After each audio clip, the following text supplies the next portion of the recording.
வணக்கம், வந்தனம், நமஸ்தே, நமஸ்கார். நான் உங்க சொந்தக்கார் மித்து ஃப்ரம் மீடியா ஹவுஸ். எல்லாம் எப்படி இருக்கீங்க?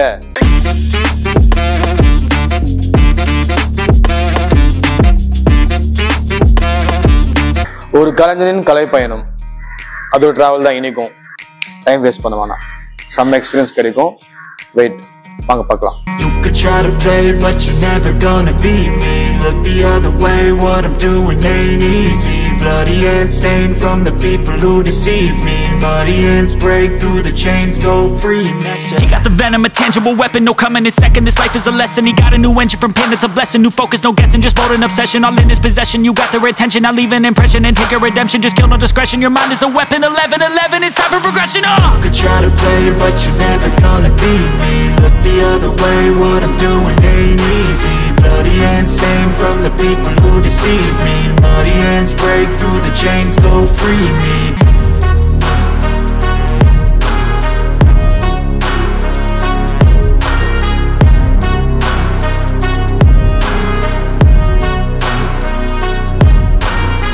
வணக்கம். ஒரு கலைஞனின் கலை பயணம். இந்த பயணத்துல யார் வந்திருக்காங்க, நம்ம யாரை மீட் பண்ண போறோம்ன்றது ஆவலா இருக்கீங்கல்ல? கண்டிப்பா அப்படியே திருப்புங்க. இவங்க தான் Kiruthika Babu. It's a beautiful and gorgeous, very talented, highly talented singer. இவங்க ஒரு நாள்ல 2 நாள்ல கிட்டத்தட்ட 25 years எக்ஸ்பீரியன்ஸான ஒரு லேடி இவங்க. ஸோ இந்த லேடி எவ்வளோ ஸ்ட்ராங் ஆனவங்க, எவ்வளோ பவர் ஆனவங்கன்றது அவங்க பேசும்போது உங்களுக்கு தெரியும். வணக்கம் மேம்.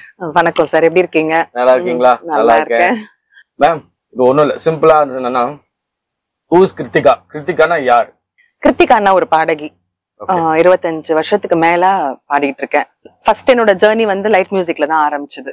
ஸோ அப்படியே படிப்படியா வந்து இப்போ வந்து கிட்டத்தட்ட 3000 கிறிஸ்டியன் டிவோஷனல் சாங் பாடியிருக்கேன். இப்போ நிறைய லைவ் ஷோஸ் பாடிட்டு இருக்கேன். ஃபேமிலி ஃபுல்லா மியூசிஷியன்ஸ் தான்.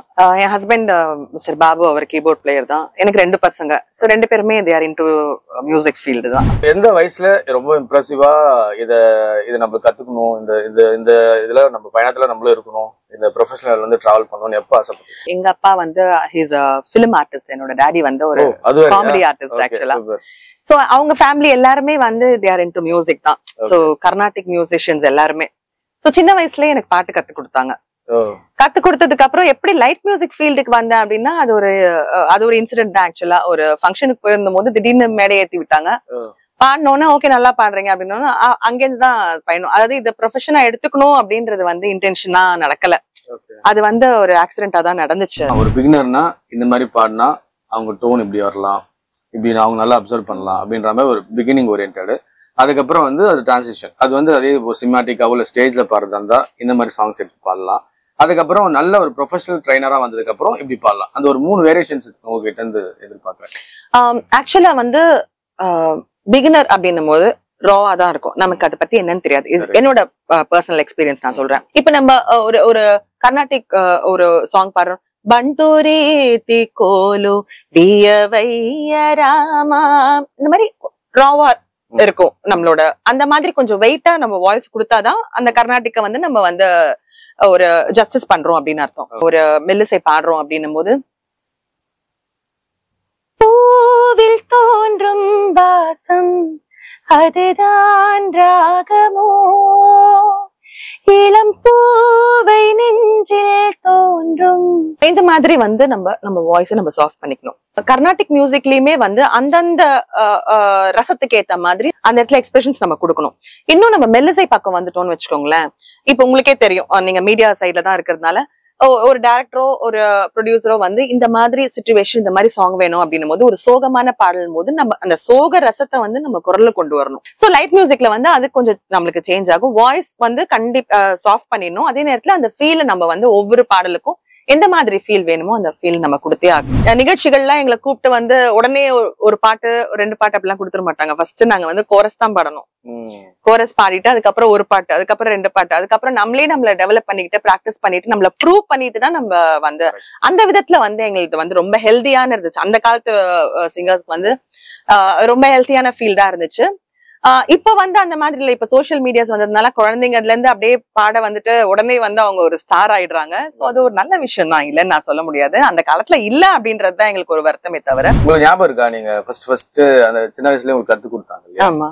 அப்போ பாடின பாட்டு ஞாபகம் இருக்கா? ஃபர்ஸ்ட் வந்து ஏர்லியரா கர்நாடிக் மியூசிக்னு நம்ம சரிகம பதினிசால இருந்து பாடி இருப்போம், கீர்த்தனைகள் வர்ணங்கள்லாம் பாடி இருந்திருப்போம். திடீர்னு வந்து ஒரு லைட் மியூசிக் ஒரு வாய்ப்பு கிடைக்குது ஏறணும் போது எனக்கு கொஞ்சம் அதுல எப்படி டிரான்ஸ்ஃபார்ம் பண்றது வாய்ஸ் அப்படின்றதுல கொஞ்சம் கன்ஃபியூஷன்ஸ் இருந்தது. அதுக்கப்புறம் அப்படியே நானே அத கத்துக்கிட்டு பாட ஆரம்பிச்சது. கர்நாடிக்ல தான் ஸ்டார்ட் பண்ணீங்க அப்போ? ஆமா. பிகினர்ஸ் எல்லாம் இருக்காங்கல்ல, இப்ப நிறைய யூடியூப் பார்த்து கத்துக்கிறாங்க. ஆமா. இப்ப இந்த லைவா கத்துக்கிறதுக்கும் இந்த டெக்னிக்கலான ஒரு விஷயத்த வந்து உள்ள ஏத்துறதுக்கும் என்ன டிஃபரன்ஸ் இருக்கும்? கர்நாடிக் நாலேஜ் இல்லாமயே வந்து பெரிய பெரிய பிளேபேக் சிங்கர்ஸ் ஆனவங்க எல்லாம் நிறைய பேர் இருக்காங்க. ஆனாலுமே ஒரு பேசிக் கர்நாடிக் நாலேஜ் இருக்கிறதுன்றது வந்து ரொம்ப ரொம்ப முக்கியம். நீங்க சொன்ன மாதிரி யூடியூப்ல கத்துக்கிறதுக்கும் 1-on-1 கத்துக்கிறதுக்கும் நிறைய டிஃபரன்ஸ் இருக்குங்க. இப்ப பாடுறது வந்து இப்ப எல்லாருமே கானா பாட்டம் பாடுறாங்க, கிளாசிக்கல் பாட்டம் பாடுறாங்க, சினிமா பாட்டு, எல்லாமே டிஃபரன்சியேஷன் இருக்கு. பட் என்னன்னா நீங்க சொன்ன அந்த எக்ஸ்பிரஷன் வந்து சிலரால மட்டும் தான் கொடுக்க முடியுது. இதுல வந்து இவங்க எல்லாம் எஸ்பிபி அங்கிள் சரி, ஜானகி அம்மா சரி, சித்ரா மேம் சரி, இவங்க எல்லாரையுமே வந்து நான் எப்படி குறிப்பிட விரும்புறேன்னா குருதட்சணை வாங்காத குரு அப்படிங்கிற மாதிரிதான் நான் குறிப்பிட விரும்புறேன். எஸ்பிபி அங்கிளை பொறுத்த வரைக்கும் எப்படின்னா நம்ம வந்து எவ்வளவு பாடல்கள் அவரோட பாடல்களை நம்ம வந்து ஒளிப்பேழைகள்ல கேட்டிருக்கோம் இல்லையா, அது எப்படி பாடி இருக்காரோ அதே எக்ஸ்பிரஷனை வந்து லைவ் நிகழ்ச்சியிலும் நம்மளால பார்க்க முடியும். இன்னும் நிறைய கூட பண்ணுவாரு பயங்கரமா. அந்த அத அப்படியே லைவா பாடுற மாதிரி நாங்கெல்லாம் அப்படியே பிரமிச்சு போய் நின்னுட்டு அடுத்து நம்ம என்ன பாடணுங்கிறது நாங்க மறந்து போன நாட்கள்லாம் உண்டு. ஆமா. ரொம்ப ரொம்ப இந்த சாங்லாம் நான் சார் கூட பாடும்போது அந்த எக்ஸ்பீரியன்ஸே எப்படி தெரியுமா அப்படின்னு சொல்ற மாதிரி என்ன சாங்? ஆக்சுவலா நெஞ்சுக்குள்ளே இன்னாருன்னு சொன்னால் புரியுமா அப்படிங்கிற ஒரு சாங் வந்து பொன்னுமணி அப்படின்ற பிலிம்ல நானும் அங்கிளும் பாடுறோம். அந்த ப்ரோக்ராம்ல அதுதான் ஃபர்ஸ்ட் சாங் அவர் கூட நான் பாடுற டூவெட். வந்தாச்சு, எல்லாம் வந்து நின்னுட்டோம். ஸ்டேஜ்ல பாட்டு ஆரம்பிக்க போது என்ன பார்த்தோன்னே அவர் தெரிஞ்சுக்கிட்டார் நான் பயங்கர டென்ஷனா இருக்கேன் அப்படின்னு. ஃபர்ஸ்ட் வந்து என் காதிக்கிட்ட வந்து சொன்னாரு, நான் ஒரு கரடியோ ஒரு புலியோ இல்ல, ஒரு சிங்கமோ இல்ல, நான் உன் பக்கத்துல நின்னு உன் கூட டூவெட் பாட போறேன். நீ ஏன் இவ்வளவு டென்ஷனா இருக்க? டென்ஷனே வேண்டாமே, எதுக்கு என்ன பார்த்து நீ பயப்படுற? கூலா பாட. அவர் ஆக்சுவலா அவரோட மைக் நான் கிட்ட மைக் வாய்க்கிட்ட வச்சு நான் பார்த்ததே இல்லைங்க. அவரோட மைக் இவ்வளவுதான் இருக்கும். அப்படியே அதாவது ஒரு கர்ஜனை அப்படின்னு சொல்லுவாங்க இல்லையா, அந்த ஒரு கர்ஜனை, அதாவது ஒரு காட்டுக்கே ஒரு கிங், அந்த ஒரு கர்ஜனையை வந்து நம்ம அந்த ஸ்டேஜ்ல வந்து அவர்கிட்ட நம்ம பார்க்க முடியும். சோ அப்படி இருக்கும்போது ஐயா வார்த்தை வரல, எதுவுமே ஒரு வார்த்தை கூட ஒரு வார்த்தை கூட பேச வரல. இல்ல அங்கிள், இல்ல அங்கிள், இல்லம்மா ஜாலியா பாடு. அதாவது எதுக்காக நான் சொல்ல விரும்புறேன்னா, அவங்க ஒரு பெரிய லெஜெண்ட். இன்னை வரைக்கும் அந்த ஸ்டேஜ்ல வந்து நான் ஒரு லெஜெண்ட். அதாவது ஸ்டேஜ்ல வந்து அவரை இப்ப நீங்க இதுக்கு முன்னாடி சொன்னீங்கல்ல, இவங்க வந்து பயங்கரமா பாடுவாங்க, இந்த மாதிரி ஒரு புகழ்ச்சி கூட அவர் விரும்பவே மாட்டார். ஸ்டேஜ்ல வந்து அந்த ஹோஸ்ட் வந்து இந்த மாதிரி பத்மபூஷன் பத்ம விபூஷன் மாதிரி வராங்க அப்படின்னு அதெல்லாம் சொல்லும் போது நிறுத்துங்க சொல்லிட்டே இருக்கும்போது வந்துருவாரு, மாமா பொறுமா பொறுமா அப்படின்னு சொல்லிடுவாரு. ஆஹா வேண்டாம், இதெல்லாம் டாக்டர் அப்படின்னா அதெல்லாம் எதுவுமே வேண்டாமா, அதெல்லாம் என்னோட ப்ரொஃபஷன் கிடைச்சது, நான் ஒரு சின்ன மனுஷன் தாமா அப்படின்னு அவ்வளவு ஒரு டவுன் டு அர்த்தான பர்சன்.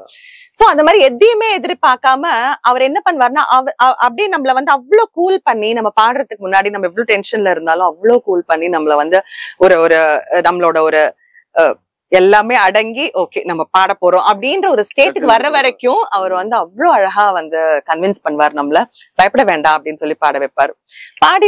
பாடியாச்சு, பாடி முடிச்சுன்னா அவருக்கு ரொம்ப பிடிச்சு போச்சு நம்ம பாடுறதுன்னா அவரோட சைன் வந்து இப்படி கை தட்டுவார். அதுதான் அவரோட இதுவா இருக்கும். அந்த அப்ரிசியேஷன் நம்மளுக்கு கிடைச்சதுனாலே நம்ம ஆஹா அப்படிங்கிற மாதிரி ஒரு ஃபீல். எனக்கு இப்ப கூட நிறைய ஷோஸ் வந்து அந்த சாங்க கேட்டுட்டு எனக்கு நிறைய ஷோஸ் வந்து வருது. ராக்காலம் சேலை கேக்குதே ராஜாவை பாதியாக்குதே.